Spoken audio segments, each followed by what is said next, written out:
मुंबई समेत महाराष्ट्र के लाखों उत्तर भारतीय ऑटो और टैक्सी ड्राइवर्स को महाराष्ट्र के मुख्यमंत्री देवेंद्र फडणवीस की तरफ से बड़ी राहत मिली है। आपको बता दें कि महाराष्ट्र के मुख्यमंत्री देवेंद्र फडणवीस ने अपने ही परिवहन मंत्री प्रताप सरनाईक के फैसले को बदलते हुए महाराष्ट्र समेत मुंबई के लाखों ऑटो और टैक्सी ड्राइवर्स को मराठी भाषा सीखने के लिए 1 साल का और समय दे दिया है, जिसके बाद ऑटो और टैक्सी ड्राइवर्स में खुशी का माहौल है। तो वहीं दूसरी तरफ राजनीतिक हलकों में यह चर्चा हो रही है कि महाराष्ट्र के मुख्यमंत्री देवेंद्र फडणवीस अब अपना ब्रह्मास्त्र चला रहे हैं और अपने ही मंत्रियों के फैसले बदलने का काम कर रहे हैं, और इसकी वजह से हो सकता है कि आने वाले कुछ दिनों में महाराष्ट्र में जो सत्ता में सहयोगी पार्टियां हैं उनके अंदर दूरियां बढ़ सकती है। आइए आपको इस वीडियो में बताते हैं कि महाराष्ट्र के मुख्यमंत्री देवेंद्र फडणवीस ने क्या फैसला लिया है, क्यों फैसला लिया है और इसका आने वाले दिनों में राजनीतिक असर क्या हो सकता है और राजनीतिक गलियारों में इसको लेकर क्या चर्चा हो रही है। नमस्कार, आप देख रहे हैं लोकमत हिंदी। मेरा नाम है सोनू कनौजिया।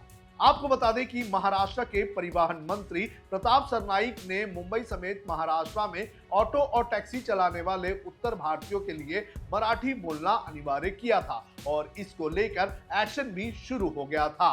और अब इसी कड़ी में बड़ा अपडेट ये आया है कि महाराष्ट्र के मुख्यमंत्री देवेंद्र फडणवीस ने प्रताप सरनाईक के फैसले को बदलते हुए मुंबई समेत महाराष्ट्र के लाखों ऑटो और टैक्सी ड्राइवर जो कि उत्तर भारत से आते हैं उन्हें मराठी सीखने के लिए 1 साल का और समय दे दिया है, जिसके बाद ऑटो और टैक्सी ड्राइवर्स को बड़ी राहत मिल चुकी है।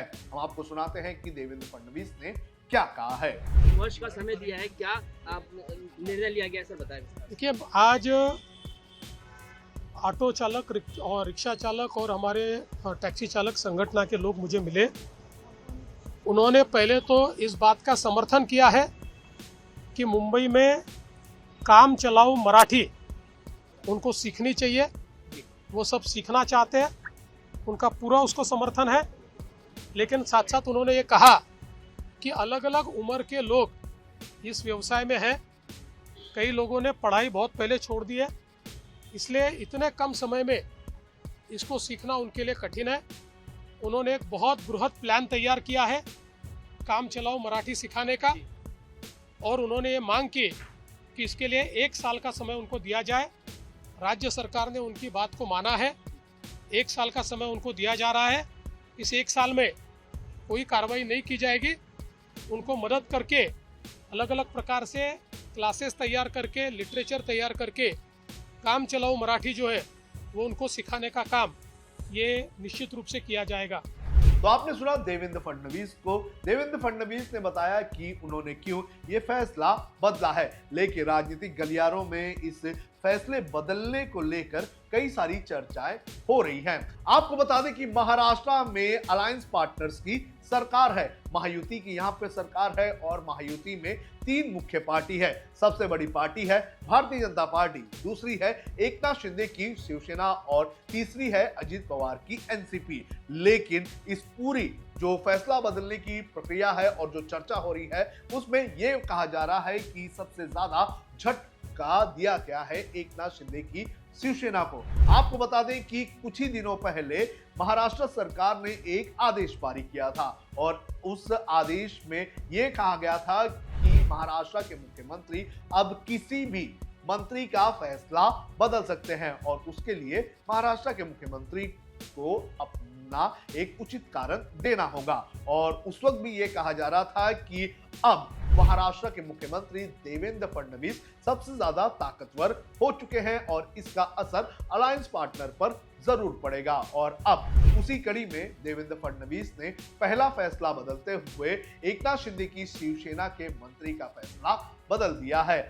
आपको बता दें कि राजनीतिक गलियारों में यह चर्चा हो रही है कि भारतीय जनता पार्टी का महाराष्ट्र में एक बड़ा वोट बैंक उत्तर भारतीय और हिंदी भाषी है, और जब से एकनाथ शिंदे की पार्टी की तरफ से और एकनाथ शिंदे के मंत्री के तरफ से मराठी बोलना अनिवार्य शुरू किया गया था, उसके बाद से ही ये कहा जा रहा था कि ये भारतीय जनता पार्टी के लिए एक झटका है। भारतीय जनता पार्टी के जो कोर वोटर्स हैं उन्हें हिलाने और उन्हें परेशान करने का काम किया जा रहा है। और इसी कड़ी में अब अपने वोटर्स को बचाने के लिए देवेंद्र फडणवीस ने अपना ब्रह्मास्त्र चलाया है और महाराष्ट्र के जो परिवहन मंत्री हैं, जो एकनाथ शिंदे की पार्टी से आने वाले विधायक हैं, उनका फैसला बदल दिया है।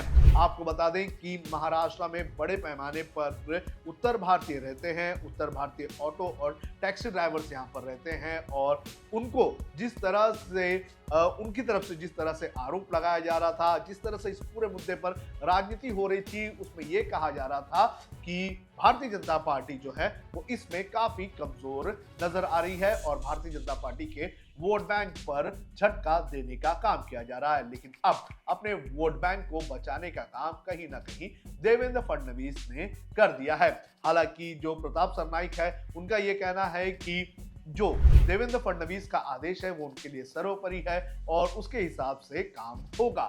लेकिन राजनीतिक गलियारों में ये चर्चा शुरू हो चुकी है कि अब महाराष्ट्र में जो सत्ताधारी अलायंस है उसके अंदर पावर बैलेंस बदलता हुआ नजर आ रहा है। एकनाथ शिंदे की पार्टी महाराष्ट्र में दूसरे नंबर पर है और कहा जा रहा है कि सबसे ज्यादा खतरा उनकी ही पार्टी पर बना हुआ है। बहरहाल ये राजनीतिक चर्चाएं हैं, देखना है जरूरी है कि दोनों पार्टी किस तरह से अंडरस्टैंडिंग रखती है और पूरे 5 साल तक महाराष्ट्र में अपनी सत्ता चलाती है।